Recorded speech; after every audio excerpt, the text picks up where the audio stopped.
Bonjour, bonsoir, c'est votre chaîne Ministère Amour et Grâce. Nous sommes contents d'être avec vous. Aujourd'hui, nous vous apportons une rubrique sur le divorce. Donc, c'est très important de parler du divorce parce que le divorce devient en fait monnaie courante. On change de conjoint comme on change de sous-vêtements. Et vous savez que le divorce est un mal endémique, ça fait du mal aux époux, aux conjoints, ça fait du mal au foyer, ça fait du mal aussi aux enfants. Ça a un impact négatif sur les enfants, sur leur avenir. Donc tout cela doit vous concerner.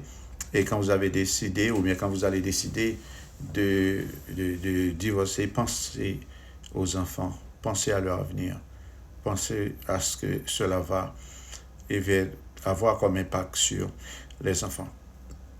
Alors nous allons voir les 10 causes, les 10 principales causes du divorce. Et l'une des principales causes, selon moi, c'est le respect. Et la place du respect dans le foyer. Donc le respect est de mise, le respect est primordial, le respect est mutuel. Alors il faut montrer du respect les uns pour les autres dans le foyer. Comment se manifeste l'irrespect ou bien le manque de respect? Eh bien, c'est lorsque, en effet, c'est lorsque l'un commence par se montrer arrogant. C'est l'arrogance. L'arrogance de l'un et des conjoints. Donc, il y a une manière, en effet, de s'exprimer. Il y a une façon de s'adresser l'un à l'autre, juste pour demeurer dans le respect. Même si, en effet, il y a une situation, en effet, qui chauffe, même dans cette situation-là, il faut en fait se maîtriser, maîtriser son langage et n'essayer jamais de dire des choses qui ne sont pas nécessaires. Donc, c'est l'arrogance. La deuxième chose, c'est l'intempérance. C'est-à-dire, quand la discussion commence, personne ne veut se soumettre. Personne ne veut arrêter.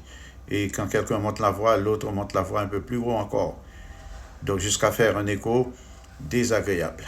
Alors, il n'est pas nécessaire d'arriver jusque-là. Si vous voyez qu'une discussion va aller trop loin, alors arrêtez. Arrêtez la discussion et passez à autre chose. Et une troisième chose, c'est le manque d'appréciation. Le manque d'appréciation l'un pour l'autre. Donc, il faut montrer de l'appréciation l'un pour l'autre. Donnez en fait de la valeur à votre époux, à votre épouse. Et cela va les rendre confortables. Le mari va se sentir confortable, la femme aussi va se sentir confortable. Donc, c'est bien de faire ça. Et la dernière chose pour aujourd'hui, et concernant le respect, c'est l'incapacité de s'excuser. Donc, et lorsqu'il n'y a pas de respect, les gens ne s'excusent pas. Au lieu de s'excuser, ils essayent d'aggraver les choses. Non, il ne faut pas faire ça.